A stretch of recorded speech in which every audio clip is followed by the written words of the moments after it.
tell us who you are so that we move together. We begin.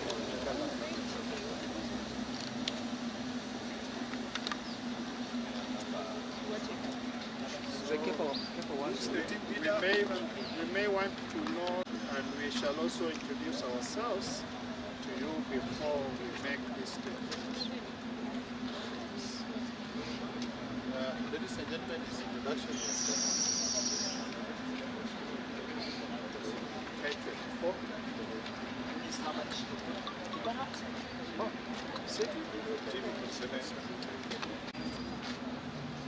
okay, thank you. Here we have Bishop Simon Minyango of Southern Nyanza Diocese.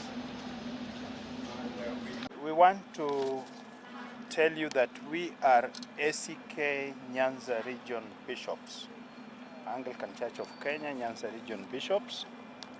And we want to say we are very, very sad as we stand here, and we pray and have sympathy with our people who have been brutally shot, and even some died.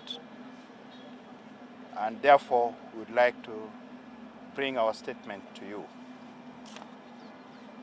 Call for sobriety and civil order.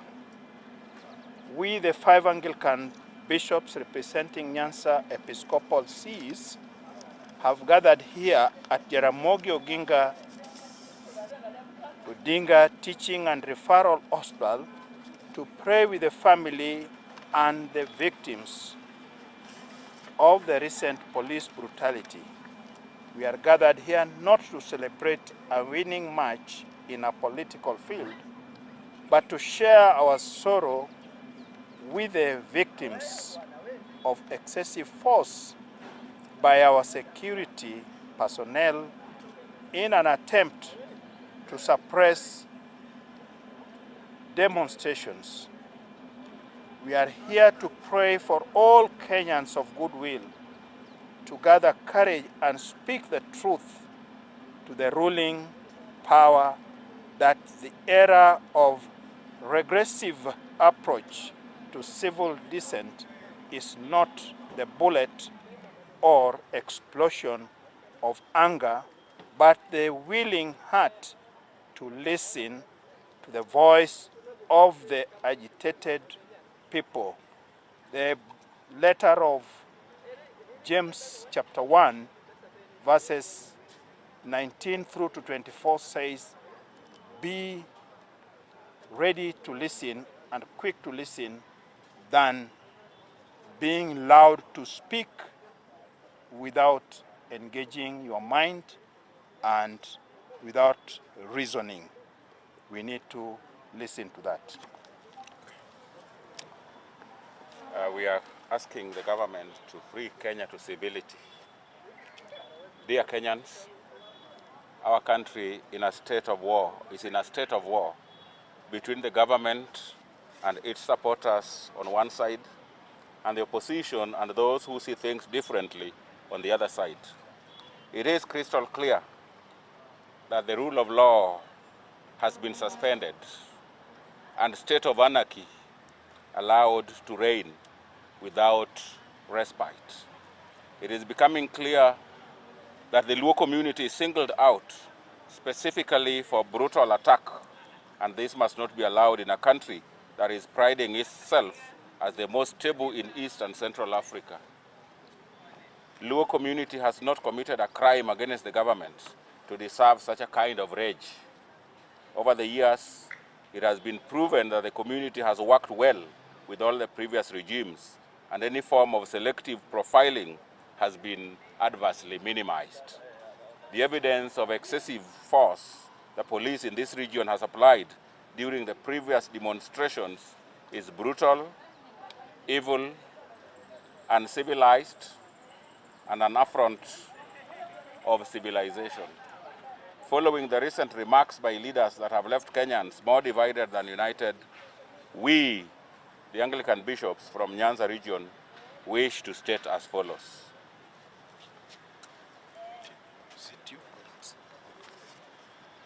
One, on government responsibility to create peace. The government has the full responsibility to create a peaceful atmosphere for conversation on the Kenya that we want. Police cannot be used to restore true and lasting peace in a country that is divided in the middle. We are urging His Excellency the President, Dr. William Ruto, to behave like the father of this nation and call everyone to order through national dialogue. When adversaries share a table, they reduce their hostility and would be able to create space for understanding of one another. Mr. President, we as bishops from this region, we are ready to engage you in an open Christian conversation as a way of finding a lasting solution to the tension prevailing in our country and especially in this region. Kenya would be incomplete without our interest as a community becoming your interest. So we pray that we stop bitterness and anger and threats and treat us with dignity. The first president of Kenya, Mzee Jomo Kenyatta, had a disagreement with Jaramogi Oginga Odinga, and that history we know, even in this place where we stand. But he did not hate the Luos because of Jaramogi. You seem to hate Luos so much that when they are killed or pulled out from the houses, like we've been told by the victims up here who have been shot, even though some never demonstrated. One was from bathroom, one was inside the house, one was going to a shop. You seem to rejoice and your people gives thumbs up. We have no any other president but you. So where do you expect us to run to when your face shows us all the anger and the threats? May God open your heart to live to your Christian calling as the father of the nation of Kenya. It is a pity that you are surrounded by leaders who are on a vengeance mission and would release reckless statements without supportive intelligence, and they just got scot-free and people believe them. This is not healthy for our call for unity. Take the initiative, sir, and be a statesman above reproach. Call the leadership to the of the opposition to a round-table conversation. Though we know that one person has said that speaking with the opposition is committing a crime. That is not the attitude that we wish to see in our country. Your Excellency, as bishops of this church, who had been silent for a while, this is the best advice that we can give after prayerful thought. If Kenya is not at peace, even yourself or your people will not be at peace. Peace is not protected by guns, but by moral rightness in listening to the crying, the dying, the starving, the aggrieved, and respond accordingly. To the opposition leaders on demonstration, we say this: whereas we castigate the use of force in suppression of the demonstrations, we are calling the opposition leaders to recognize the legitimacy and legality of Kenya Kwanza government. Your failure to recognize the legitimacy and legality of this government, in our view, has aggravated unnecessary hostility. Mutual understanding is attained when each party recognizes the other and gives due respect. We are rightly of the view that respect must also be earned by good behavior on both sides. Whereas demonstrations have their objective and are provided for in our Constitution, it has not been easy to control the appetite of some of the demonstrators for criminal behavior. When will we mature enough to appreciate that demonstrations should not and must not involve blocking every road for motorists. It has become a culture in this nation that while the government is the target of many demonstrations, the innocent motorists always fall victims. What wrong do motorists do for their vehicles to be smashed during demonstrations? Blocking of roads and smashing of civilian vehicles are equally evil and cannot be tolerated. Time has come for both the government and the opposition to appreciate the reality and civility of demonstrations.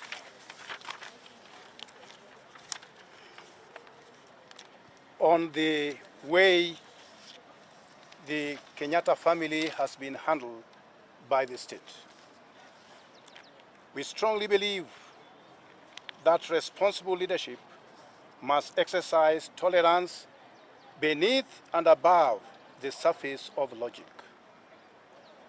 We want the president to give the Kenyatta family the latitude they deserve as the former first family in this country.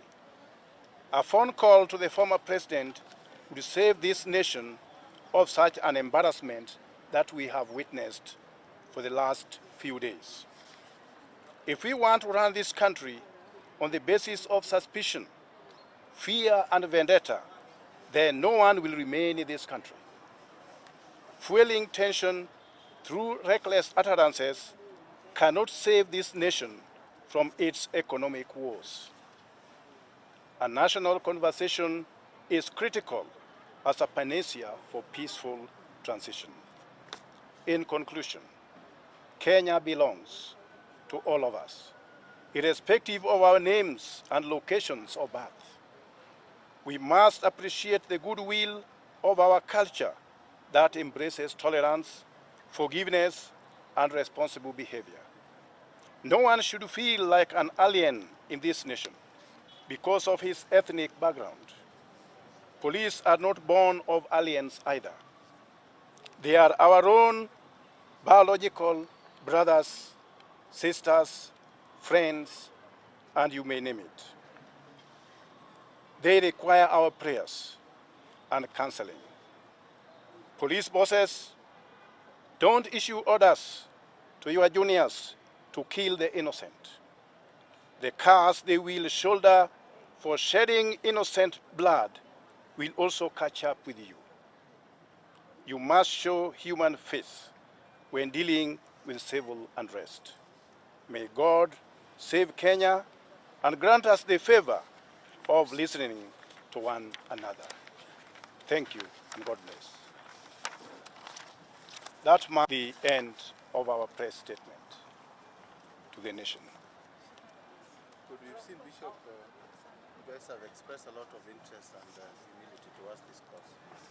Are there efforts that you guys are also making to reconcile the two people, the president and the opposition, so that they can come together to a reasoning table?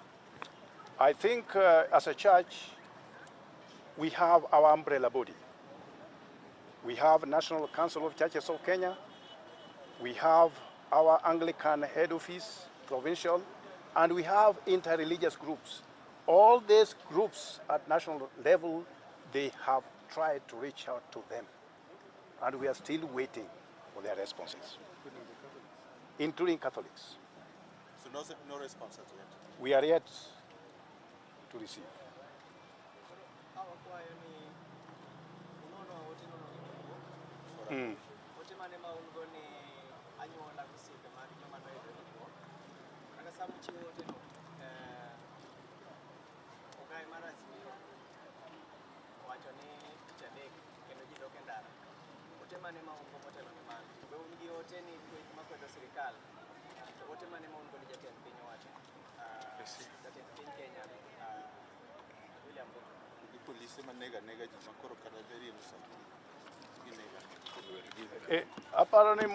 What we are saying, in other words, is this. Court had made a pronouncement which was very clear about the finance bill. It stands suspended, and as far as we are concerned, as those who understand what law says, it is suspended. It's still no more. He has to gather courage and implement the ruling of the court. He is a beneficiary of a court ruling. Let the Kenyan people also be a beneficiary of court ruling. When the ruling is in favor of the public, the president has no choice. This Kenya does not belong to him. It belongs to all of us. So when court, in its own wisdom, notice that there's a problem with the finance bill, it must be respected. That's what I can say. And as someone who wants to lead us to the path of civility, to the path of being obedient to the law, he must be at the forefront in obeying the ruling of the court. That's what I can say. Very good. Thank you very much, Bishop. Thank you.